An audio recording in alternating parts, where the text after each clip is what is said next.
This is phenomenal. We are live today on multiple destinations. The Inside Line F1 podcast YouTube, Kunal's Twitter, my Twitter as well, the Inside Line Facebook page, Sundaram's Twitter as well, and my YouTube channel. It's crazy. We're going on multiple destinations. It's like it's the Inside Line F1 podcast's own WrestleMania.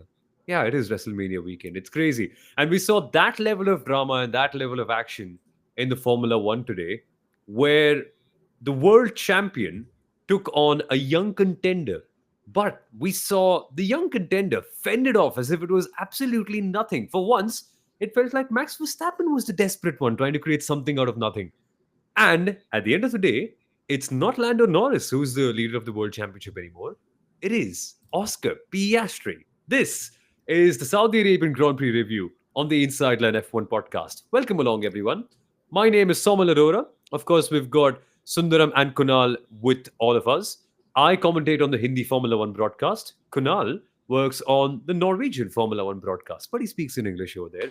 And Sundaram's stats are present all over. In fact, we use so many of them during our broadcast as well.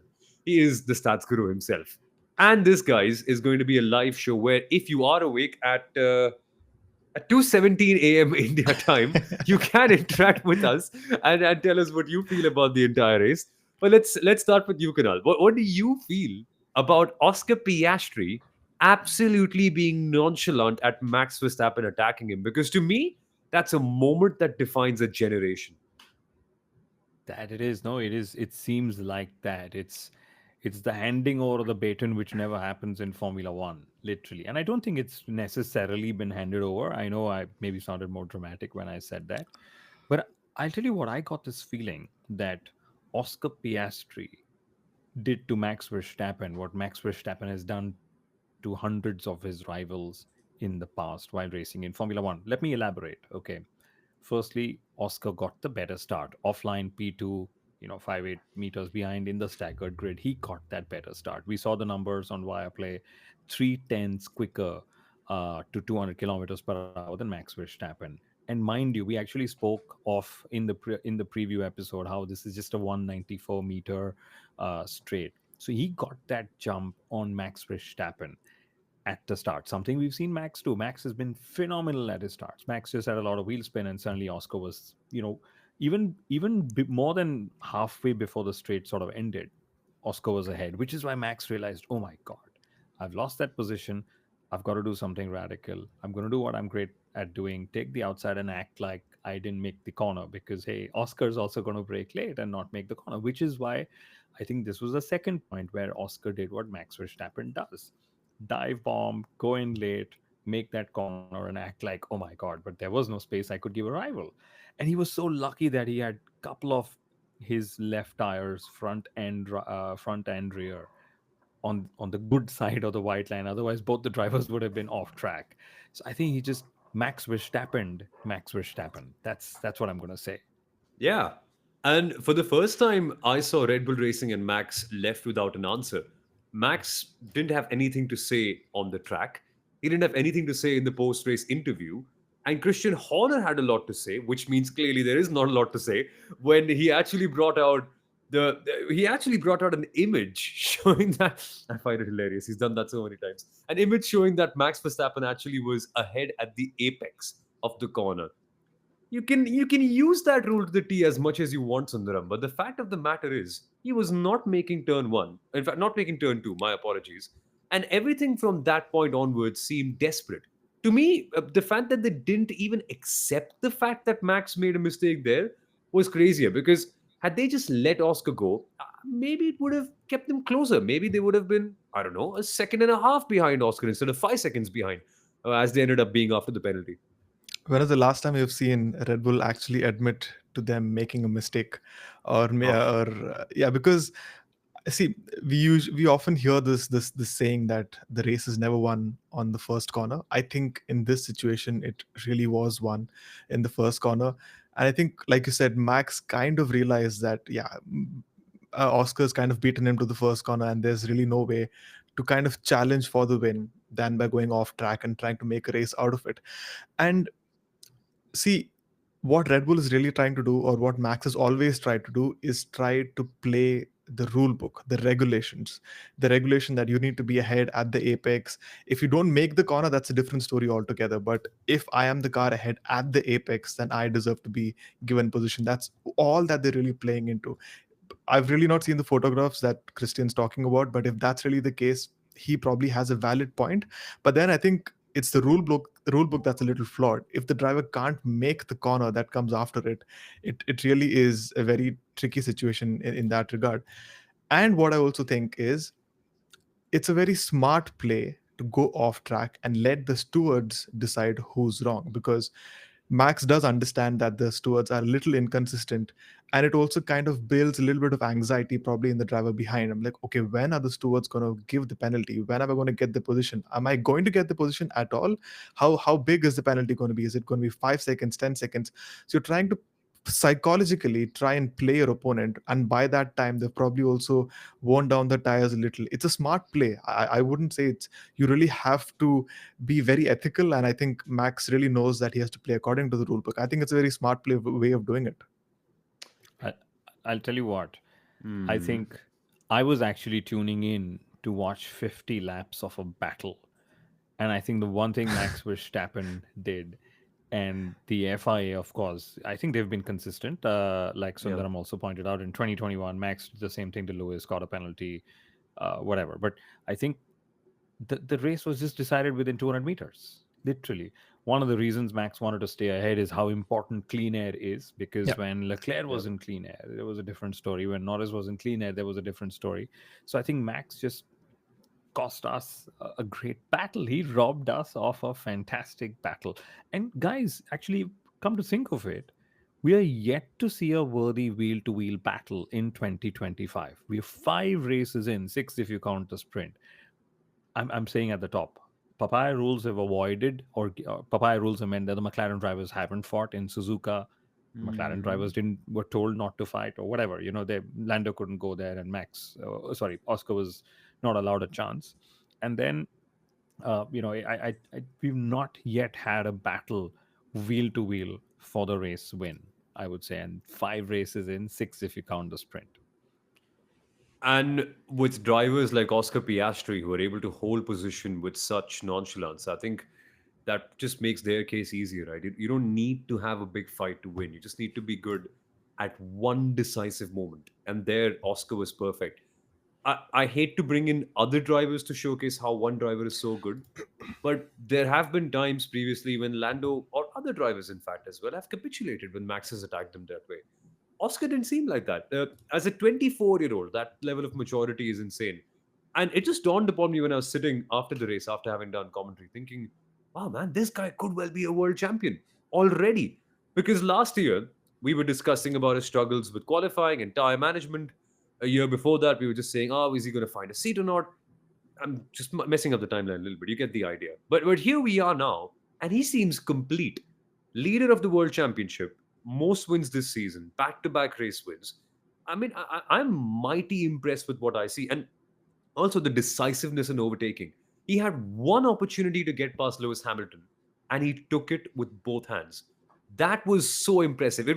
It's a very unconventional place to go passing, Kunal. Seriously. And we saw Lando struggle behind Lewis Hamilton for so long. Again, different circumstances, different tires, everything. But still, one opportunity and you take it. And that was another Max Verstappen-esque move by Yeah. Oscar Piastri. He knew that he had to overtake Lewis. McLaren pitted him for that undercut attempt, whatever, even though he was going to come back in traffic. GP told Max, don't worry, we don't want you to come out in traffic. Keep out on track. So he was out on track for a couple of more laps than Oscar. But Oscar knew that overtake was decisive on Lewis. He pulled it off on the marbles, on whatever, throwing up all the dust. But again, very Max Verstappen-esque. He knew he had to go for the win, and he went for that overtake. And every moment when he needed to be decisive, he was very, very decisive. I mean, Sundaram, McLaren's conundrum is getting easier by the day. Oh, really? If they really don't have both drivers battling it out, they would love it.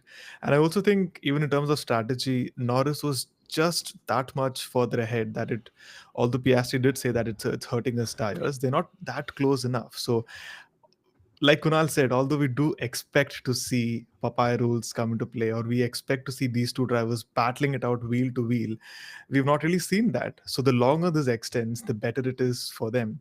And for that reason, Lando Norris has to make lesser mistakes in qualifying. And if he had started on the front row or probably in third place, that would have been a different thing altogether. But yeah, what could have been and all of that. But yeah, for McLaren, this, as long as they are separated by that much distance, it's only easier for them. Exactly. And even that outlap was phenomenal. You were saying something, Kunal. Yeah, yeah. I mean, and just to add more context, yes, the outlap was phenomenal. I think in general, tire degradation was lower, which is why all the Yeah. teams were much closer. We'll come to that and we'll address if there were more teams that had the pace to win the race today.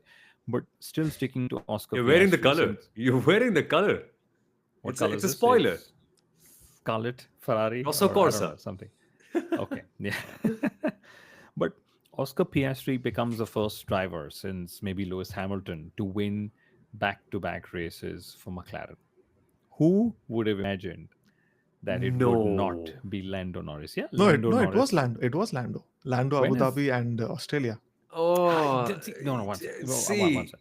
This, please, this is where people with super memories like you should not be considering.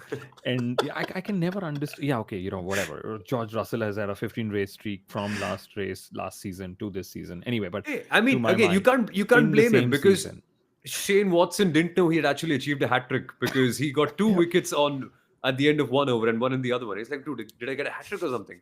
People had to tell him afterwards. So yes, that's the statistician talking. That's why we love to have him on the show. yeah. And Oscar Piastri becomes the first driver not on pole position to win a race this Yeah, season, Hmm. which is that's correct. also, yeah, That's thank correct. you. That's important. And then he's progressively. I think he said something very interesting on the radio after the race. He said it's been a fantastic 3 weeks. He got third place in Suzuka, first place in Bahrain, first place in where were we racing? Saudi Arabia as well. So he's literally gone from 4, 3, 2, and 1 in the last 4 races. He's now leading the drivers' championship. And I would still say it's early days to call that it's going to be Oscar's championship if this is how close everything is going to be. But The McLaren's raw conundrum, materials.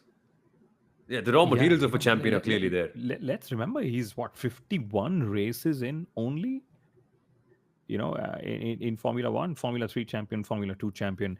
And, I said this on Viaplay. It's one thing to have a quick car, it's another thing to win, dominate, get everything right with the quick car. And I loved what Oscar said on Thursday before Saudi.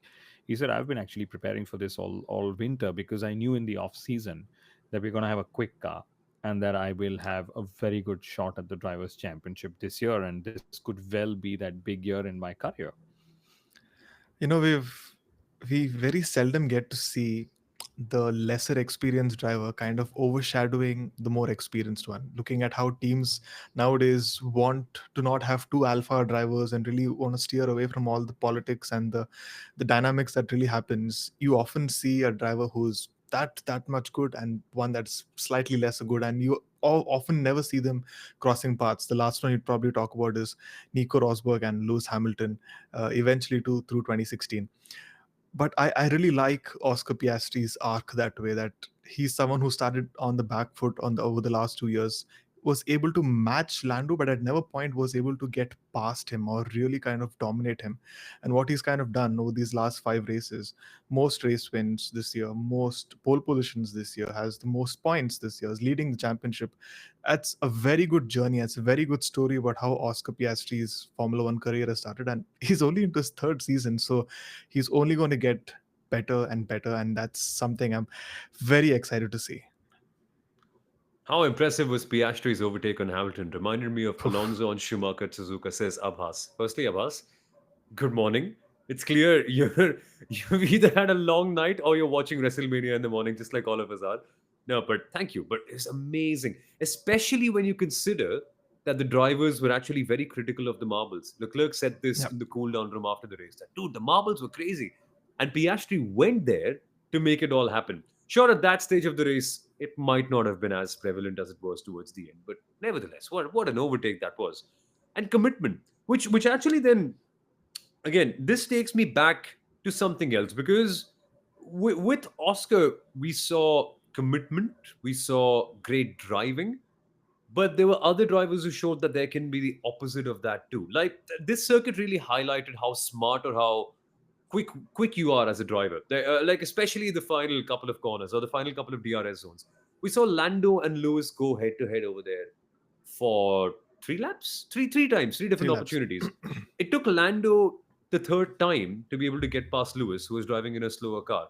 Again, I have sympathy for Lando. I like him as a driver. Again, what we're seeing right now, probably the toughest time in his career. But that's where you felt that, oh my word, this guy isn't learning quick enough. I ideally thought the second time that should have been it because we've seen the same instance, Kunal, with Leclerc and Verstappen in 2022. And this is what we mentioned on the Hindi broadcast as well. For some reason, people on Twitter took offense to it. Like, why are we talking about Leclerc and Verstappen while these guys are fighting? But driving dynamics, it all Yeah. matters. And in this whole scenario, I was surprised that Lando didn't learn that on time. I thought second time would have been enough, if not the first one, because he was clearly much quicker. Abhishek has said the same thing right now. Lando's rookie-esque mistakes in battles versus Lewis by not waiting until turn one twice to make the pass, left points on the table. I would say one of the reasons why I think Lando was a little cautious was because he was on that hard tire. He wanted to make sure that he made the overtake without messing his hard tire up too much because he knew he had to go long if another safety car did come out. But yeah, I mean, when you don't dig in deeper into the data, there's possibly this feeling that could he have actually done different with Lewis. It did seem like Lewis was able to play him at will, if that's what we'd like to call it. And Lando Norris, from trying to battle Max Verstappen, ended up battling Lewis Hamilton, both of which were almost outside of the top five, or at least at that point of time. And for Lando, I think he will probably just take heart in the fact that he climbed up six positions, even though he finished off the podium for the first time in 2025. Yeah. And yeah, it just goes to show how tough it is. And the question I'll ask you, lads, is do you think he's going to get the Drivers' Championship lead back at any point of time in 2025? Once Someone's gone, answered with a no. doesn't come back. Championship No, it will. leaders, It will. it will. It will. I don't see this championship being sealed, or I don't see Oscar running away with it. But I'm sure this is going to get very much more interesting. We have different circuits, different layouts, more different strengths and weaknesses for every driver. So I think it's going to go back and forth a little bit. I hope it goes back and forth a little bit. The thing I'm actually worried about is momentum Yeah, because yeah, of course. for Lando, I say, because yes, we have a bit of a break, but when the races come hard and fast, and if the momentum tanks in any one of the races, can't go like this triple header. Like you can't have two races like that. That's too long. And the reason why I think that way is thanks to you, Sundaram, because before you put out that quarterly division of the World Championship graph, I wasn't looking at a World Championship that way. You look at the final points tally and be like, he won or he lost. But there's a different phase to every World Championship, and in this phase, or in this these three races, if you have to break it down, there's a lot of points left on the table because momentum didn't go well, and it's all mental, right? We face these issues in our normal life as well. It's so hard to recondition and rewire your brain at such a high performance level so quickly to come back from a setback like that. It's very tough, especially if you're someone younger because you don't have as much experience. With Lando, that I'm actually I'm just hoping he gets a bit of a break. This triple header, this 1 week, it'll be important because if the momentum keeps sliding off, Oscar's that kind of ice cold person who's always going to be second, third, and I'm sure the numbers are going to back it up, Sundaram. I don't think he's actually out qualified lower than third or finished outside of the podium as well, apart from Australia. Oscar, Piastri, yeah, yeah, yeah, yeah. He's been there up there, and I think he's the only one who's started or qualified in the top three in every race, every Grand Prix this season. But also, like you mentioned, that phase thing, no, it's very important because someone's put out this tweet on X L4NDOTD a that tweet on X. yeah, whatever. You get the point. You get the point. But someone's actually written that Lando has had a lot happening for him in these last 5 races. In Australia, rain, 3 safety cars, Yeah. then his brakes failing in China. In Japan, it was a very weird qualifying and not up to mark McLaren strategy. Qualifying wasn't great for Lando in Bahrain, and then he had the crash here. So he's really had quite a bit happening for him, and he would prefer that the lesser this happens, the more he'll be able to maximize in terms of points. So, like you said, he goes back, comes back 2 weeks later after this little bit of a break, and knows that his next phase of races have to be that much better. And I really hope we get to see that slightly changed Lando here on. And a word on this, Kunal, before we head to talking about other teams. I know we set a 30-minute limit for ourselves, but we're going overboard. It's not impossible because while I was digging up for the race today, I found out that Sebastian and Nico have also not won races from lower than 10th place. Because I was trying to create a narrative of sorts to say that Lando needs to do something big because Who? Max, Sorry, who's not one from lower than which two names? Seb Nico and Rosberg. Nico. Have they not? No, Nico clearly hasn't. Seb has never won out of the top three. You don't want me to bring that stat Yeah, out. exactly. So it's not that Lando is soft or he's weak. There are other drivers who also have a style of qualifying high up and keeping it there. So it's not new or it's not alien. It's just a matter of momentum. And momentum's hard to get in a season this close, Kunal. It is, and Lando Norris, if I again read my notes, his average qualifying position is 1.75. Okay, his worst qualifying was in Japan, which was third place.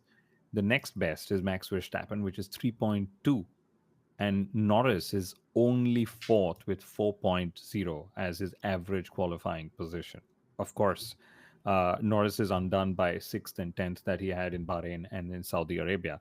And if we were to look at the drivers' finishing positions, Lando Norris actually has better finishing positions. He's got 1, 2, 2, 3, and 4. So one race off the podium, whereas Oscar Piastri is, of course, had a ninth place in Australia and 3 wins out of the last 4 races. So I think that momentum has clearly been Oscar's way. And like, Abhishek has again said, I'm putting it on the stream, Oscar getting to the same number of wins as Lando's entire career and stopping Max from converting pole, that is definitely bragging rights in the Papaya garage. Absolutely goes without Yeah. saying. And I think Norris will regroup. He will sit back and understand what is it that he can do different, what is it that he can do better the next time. And remember, next race is Miami, where he picked up his first Grand Prix win, where McLaren changed their fortunes last year. Hopefully, those positive emotions is what would come his way and sort of help him get back in the fight. Because I would love to have more drivers in the fight. Because you know, I think even Leclerc could very well be in the fight if Ferrari's upgrades keep coming and delivering at some point. But yeah, are we changing that Wait, maybe wait, wait, to? wait. Okay. Could or should? Because we were having this debate before the episode went live. We were thinking, and this is something you brought up, Kunal. You said that Ferrari could have won. I'm thinking of it turning it around and saying, yeah, Ferrari should have won. It, their pace was incredible towards the end. Towards And the they end, were actually quite good with the strategy as well. Sorry, that came a little bit late. Might seem like we are interrupting each other, but for once, their strategy of going longer and having fresher rubber at the end was the one that seemed faster. And of course, higher temperatures, Mercedes not exactly the best there, whatever it was, but they seemed like the ones in control of that podium battle today, I, which I would is say I would say any team could have won today. And by any team, I don't mean Sauber, but I think the race there was very little or low tire degradation, so teams and hmm, drivers were pushing. If you remember post race, Lando Norris was sweating like, oh my goodness, this is I'm just out of a sauna. Oscar Piastri said, I'd love to have a couch, or whatever was the word he used in his post race interview with David Coulthard. My feeling is that if Max was up ahead and he didn't have the penalty, he could have won the race. I mean, even again, this turned out to be a one stopper, despite Pirelli going one step softer to try and have two yeah. stops. It became a one stopper. And again, it was because there was almost no degradation that was happening. The team that actually had overheating was Mercedes, but we'll talk about that. I don't think Mercedes could have won. But I do believe if Leclerc had qualified higher up, if he was on pole, that Ferrari had the pace to win, especially if he followed the same strategy or something else when he was running in clean air, when he did his offset strategy. He did 29 laps on the medium, which was more than any other driver. Everyone else, Piastri, for example, did 19, Max did 21, and so on. So he went, almost 8-9 laps longer than the others on the podium, and then did a much shorter stint. I mean, imagine he did a shorter stint on the hard tire than on the medium tire, but that medium worked very well for him. So I have a feeling they could have won if they had just started higher up, which is why Leclerc was so disappointed to qualify P4. And he eventually said, "Guys, I'm feeling so one with the car. I am extracting so much from that car. I'm very pleased, but this is the maximum we've got. We just don't have more pace in it." So if and when Ferrari brings more performance, I think they will make it up there. And congratulations to Leclerc for becoming the fifth face on the podium this season, because we've pretty much been the two McLaren drivers, Russell and Verstappen, sharing all the podium honors till date. Yeah. If you look at the if you go into the preview of the race, Pirelli said that we're going one step softer because we want to make it more exciting. We want to have more closer wheel to wheel battles. And if you look at it, after the safety car came after lap one, you had Jack Doohan, Esteban Ocon, Gabriel Bortoleto pitting on lap after lap one, and then running the hards for 49 laps. That just goes to show how less degradation there's been here, and what possibly could be the case in Monaco. And it's a good thing that they've actually mandated that you have to do two pit stops. Otherwise, if they don't do that, you can actually see that degradation has been quite lower on street circuits. And this might be the norm for a lot of races. So despite Pirelli going one step softer, so what can they possibly do beyond this? Is this not the softest of their compounds this weekend? It is, Yes, it yes. is. So there's a lot of But I pondering for actually them to don't. do. Yeah, I actually don't mind these compounds. Let's remember they are more robust for Yeah. 2025 to make up Yeah. for more, cornering speeds, etc. The basic step that cars have made in performance. I don't mind these. The drivers are able to push in qualifying, okay, which is great. They're able to reuse the sets like we saw Max do yesterday, for example. Even in the race, they're able to go and be on the limit for at a circuit where there is so much grip and not so much tire degradation at a smoother tarmac and all of that. I genuinely don't mind it, even though I know fans want to see more pit stops. More pit stops means more strategy at play and so on. But just me out there, and yes, I think Pirelli will somewhat be told, like they've always been told, we want higher degradation tires. But guess what? I think this product is fairly okay. I mean, rate the race. What do you guys think on 10? Where do you think this race was? I think it was a fairly good race, I would say. Come on, give me a 7.58. number. No. 7.5. I still liked it. It's a Yeah. good race. I mean, yeah, even I thought Suzuka was a good race too. But then looking at the hate, people didn't seem to like it. And I get it because it's kind of skewed, right? I think we all look at it from a very different lens, Soumil. Exactly that's what I was trying to get to. We're very analytical. We're looking at lap times, numbers, Yeah. stories, tires, compounds, things people said, things people alluded to, car dynamics as well. Driver, we're nerds. We'll enjoy anything. I think we But were really waiting to see when those tires will fall off the cliff and then who's able to then make those changes. And I think a lot of other people just wanted to see more closer wheel to wheel battles, more overtakes than what we already saw. But we were just waiting to see when the tires will fall off, and that didn't really happen with the hards. yeah, Yeah. again, don't blame the tires. Blame the cars.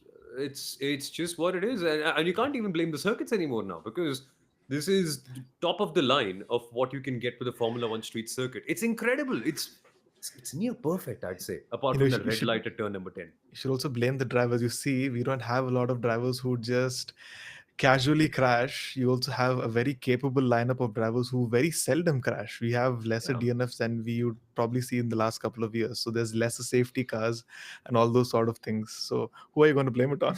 1 second. So are we Americanizing the sport by having better drivers? Because in NASCAR, the whole thing works because there's big ones. What the hell? We've got Abhishek sending in his rating. He's saying if Bahrain was an 8, Saudi wasn't more than a 6.5. 6.5. Oh, Bahrain is I definitely higher. Fair enough. Bahrain is Yeah. definitely higher. Yeah. Mercedes no. struggled a lot with It's hardly degradation, a though. Yes, race. Mercedes was. Abbas is saying Mercedes. Yes.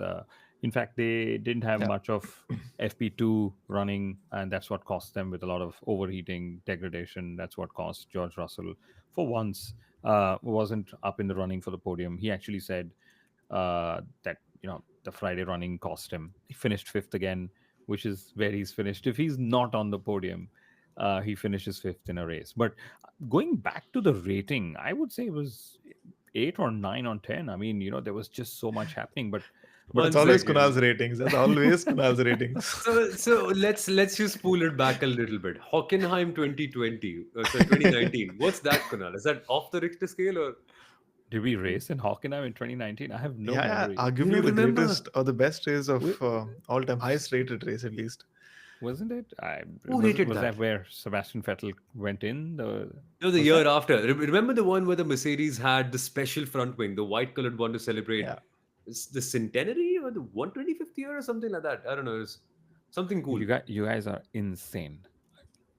I that's have why no we're memory of what happened 2 races here. ago, and you're taking me back 6 years or whatever. That too in a circuit we've not been at since a long. I know the circuit layout. I know the old circuit layout as well at the back of my head. If you put me Okay, on the same, but why don't we then just go for a test, just for fun? Now that we're here, let me just throw out a random race, and let's see if we remember who won it or not. Australia last year, who won? Science. Carlos Sainz, you had to pick that. It was so easy Yes, and that's my way because to transition on to talking about Williams. I got you Great guys to segue. you Great I got you segue. guys to talk about it. yeah, we'll talk about Williams, but you are like that, that Max Verstappen fan, whoever was sitting in that balcony playing that red blinking light, trying to fool Oscar Piastri into believing it's a red flag. If it was Carlos Sainz leading or Carlos Sainz chasing second, you would have been that fan sitting and putting that red light saying beep beep, come on, What are you can I? saying, Carlos Sainz in second? What year are you talking about? We've all if moved on. We've I, long moved on. The heart, we've long, But yeah, but one sec. yeah, We've got to settle this. Carlos Sainz, isn't he your driver of the day for helping Williams get that of double course. points finish? That's There why we I'm go. wearing blue today. There's no other reason. Okay. I'm so ecstatic. That was phenomenal. I couldn't catch that radio message properly on the broadcast, and we're going pretty soon after it. Did Carlos Sainz say that we don't need to be scared of Isaac Hadjar's pace? That's what he Yeah, he said, said didn't he's he? not going to get us on. He actually said there were some pearls of radio messages on the Williams chat. So first was yes, he said I don't think he's going to overtake us on because Hadjar was on the reverse strategy, finishing 10, scoring points, whatever. So he said that. Then after the race, sorry, James Wowell said, I now know why you won in Singapore. That was incredible teamwork at play. So, Wowells and Signs were sort of, building onto that. Now, here's the fun part. Alexander Albin was asked, okay, did the DRS strategy where, Carlos said, let him be in my DRS and let's go and chase him. He said, well, we would have anyway finished eighth or ninth. We wouldn't have gone Hmm. ahead. Okay. But he said that DRS strategy was just the team overreacting, and we were trying to keep Isaac at bay. So it was his way of saying, yes, I finished ninth and Carlos got there, but it wasn't him who got me in the points. I would have anyway been in the points because Which is true. genuinely, I think if there was one team pulling off the overtakes, it was Williams, and they had some fantastic straight line speed to do that. Yeah, and and smart driving at the end too.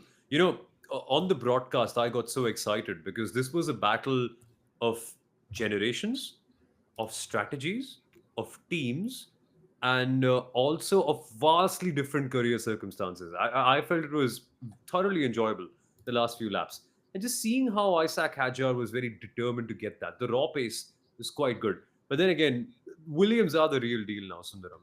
Track position in qualifying, they got it done. Albon's race was quite good too, very well executed. And the best part is everyone's in that midfield because we had the two Mercs, then the two Williams, then the two Racing Bulls, and the Haas's.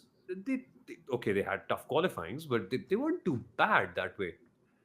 Oh, they were not. And I mean, I'm very happy that Williams is back up there with two very good drivers, and that's what even James All said, that we have two world class drivers who will be able to give us the sort of results that the car is capable of. We are past the era of Latifi or who else was it last year, Logan Sargent and the like. So now they have two very capable drivers who will put that car in the midfield, and they will be able to hold on to position, because it's not a case of them just being quick on the straights. What Vowles also said is that we are being able to be quick elsewhere as well. So it's not just that we'll be good on certain tracks. So that bodes very well for Williams through the rest of the year. They've got 25 points already, and they had how many points last year? 17. So in a matter of 5 races, they're able to score more points than they did last year, which is very, very good for them. And even the Racing Bulls being there or there about. Liam Lawson, where did he finish today? Did he finish 11th or 11th, 12th? Yeah, No, he was 12th 12th. he was with a lot 12th. of. No, he was He had a 11th on the penalty. road, and then he had those He penalties had and a Oh, yeah. whatever. penalty Yeah. as Yeah. well. So you can really see a lot of these drivers coming into their own, delivering when it really matters. And that in that sense, a midfield battle is great. I think before this race, Haas was P5, now Williams is P5, and I think we'll Mm. see that changing a lot. Pierre Gasly wasn't able to perform this time because, yeah, of course he crashed out on lap one. But what he was able to do, or what he would have been able to do, we don't know. So you will see a lot of changing happening in midfield, which is great. Yes, and a quick shout out to Abhishek, who also says we guys should do our own power rankings because the official driver of the day is just very random and wrong Who Yeah. always. was it? Who was it today? Max Was it? Verstappen. Was he voted driver of the day because he took a Oh. line into turn two, which no other driver took this race weekend? I'll tell you who took that line a lot more often. It was Gabriele Mini, the Alpine Junior driver in Formula 2. He's probably gone into that line 6 times while either overtaking or being overtaken by other drivers. So it just happened. Oh, Very, very, very random. But also a wait. shout Now out that to you've Abhishek. mentioned, Sorry. sorry, now that you've mentioned F2, quick shout out to a friend of the podcast, Arvid Lindblad. Congratulations on becoming the youngest ever Formula 2 winner in a sprint race. He won in Saudi Arabia. He was on the show. And Yes. we're very glad to see that he's doing incredible there in Formula 2. Hopefully, The youngest winner we in the have history more. of Formula 2. We are actually trying to celebrate his race win by bringing him back on the podcast. So hopefully, between now and Miami, we are able to make that happen.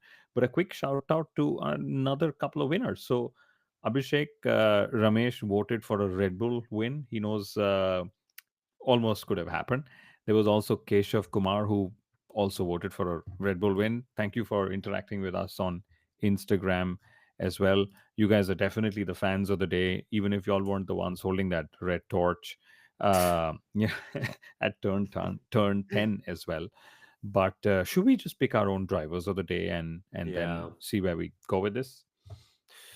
Yeah, we Somal, should. are you still choosing Oh, Carlos Sainz? still, no, I'm still. It's a tricky one, isn't it?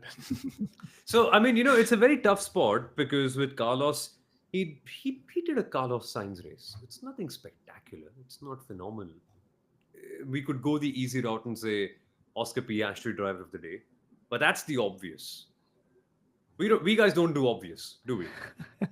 I, We I'm willing to lean on obvious this time because I really can't pick anyone else at this point. So I would still say yeah, Oscar Piastri. very sadharan. Yeah, Everyone else.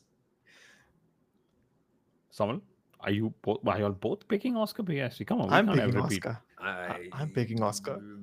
I liked Charles and what he did today, but not driver of the Charles, day. yes. Charles, yes. I'm picking Charles. Okay, I'm Oscar going for me then. complete. Okay, I'm going like completely left field. I'm picking the oldest and the youngest driver. Okay, Eh? Fernando Alonso. He was involved in Yay. so many scraps that his radio message was, I have never done a race like I did today.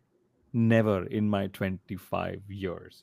He was so scared during the race. And I don't mean Yeah. scared as though not driving, but he's like the number of risks that were being taken because of the pace around those, full fuel tanks on rubbers that were not degrading, high grip, high speed walls out there. So, Fernando is the oldest. The youngest also was Kimi Antonelli. So we've, of course, Very good. sort of uh, not not spoken about him much because there's a lot happening around him. But he again finished just after George Russell, 35 seconds off the pace and seven off the race winner. and 7 seconds behind George Russell. I would say that's not too bad. And Yeah. he actually said post race, I had a few taps on the wall. I got really scared. Can you imagine? Okay. Abbas says Leclerc is driver of the day. Good And shout. I think Liam Lawson would also pick Fernando Alonso as the driver of the day because post race he said that Fernando Alonso blocked him a little bit in the race. Yeah, Leclerc was actually pretty good, as Abhishek points out. 30 seconds ahead of Lewis in equal machinery. Yes, equal, not equitable, is is what I'd like to say in response to this. But yeah, very true. Leclerc was amazing, and the way he held on, the composure. He's a great driver, just missing that extra bit towards the end. And Mr. Tire Whisperer, Esteban Ocon. Oh Again, something yeah, interesting. actually, I had Gabriel y'all too. Bortolet. Sorry, when you Yeah, said Tire Whisperer, just a random thought. 34 laps on the hards. Good stint, yeah. buddy. Well done. But we had more, and I'll tell you what more I'm talking of. So when the race ended, Gabriel Bortoleto was like, "Oh my goodness, did anyone else go longer than me on the hard?" He did one lap on the medium at the opening in the opening lag safety car. He went into the pits, and then he took on the hard for 48 laps. But guess what? He was lapped, which meant that he raced one lap less, which Oh, means that Esteban Ocon, who was 14th, actually did 49 laps Yeah. on that hard tire. So technically, one person did do one more lap than the usual that the others did as well. But yeah, there we go. So tire whisperers, if we may call it that. I think Bortoleto is just going to be a little hungry this this flight back after that scrap with Fernando Alonso, and yeah, we're going to release the entire France Tossed episode on the Thursday or maybe Wednesday. We'll see how it goes. Lots of videos to actually release. He gives a complete look at how he's groomed rookies, how rookies progress through to Formula One, working with Max, and very crucially, how he thinks Oscar Piastri is the next best driver in Formula One after Max Verstappen. So you can go back and watch that segment on our YouTube channel, but the full episode will be released later this week. and that is a phenomenal episode. And France said it. I see a potential world champion in this guy, and we are now seeing it too. So it's incredible. But Miami's next. We have a week. We're trying to get more people on the show. We're trying to make it a lot more fun. We're trying to have a fun build up for Miami as well. So make sure that you can catch all of it by subscribing to the Inside Line F1 podcast. Abhas and Abhishek, special shout out to you guys. You guys have stayed up till late, man. I don't know if it's for us or what, but the fact that you guys have been with us for all this while, it's amazing. And for all of you folks, we'll be live time and time again after qualifying, after the race. Make sure you join us. Make sure you can make sure you share your opinions and thoughts on the sport with us on a platform like this because we love to discuss this in more depth. But for now, we must bid goodbye and we must bid good night because it's late and sleep is something we need to prioritize. So Wait, thank you for one sec, watching. one sec. You cannot prioritize sleep over Abhishek's What? latest message. He Oh, said Stroll had a horror weekend, but still can't believe that he's the one who has scored all points for Aston Martin so far, even though Alonso has outqualified him every time. You know, rookie the bad reason why luck. I think this is great to put it up because Fernando actually said post race, Fernando didn't finish the first two races. He was 11th in Suzuka, and then I believe he was 15th, and now he's 11th again. So he Mm. said, I'm back to being 11th again. And then he said, finishing 11th for us is so tough that I don't think we are going to score points this season. He actually said that post race in Saudi Arabia. Oof. On that note, Why do ladies you and want to tell gentlemen, this before? Why do you want to tell this before I have to go to sleep? Why? And now I'll get nightmares. Hey, it could be worse. You could be a Man United fan. You could beat a team 7-6 Please, in the there's Europa nothing League. worse. There's nothing worse than being a Fernando Alonso fan, waiting for him to win a title for 20 years. Please. Fair. hmm, We're just 10 years away from that. But okay, enough. Enough of that. We've got to sleep now, guys. Thank you. Thank you for watching, everyone. We'll be back.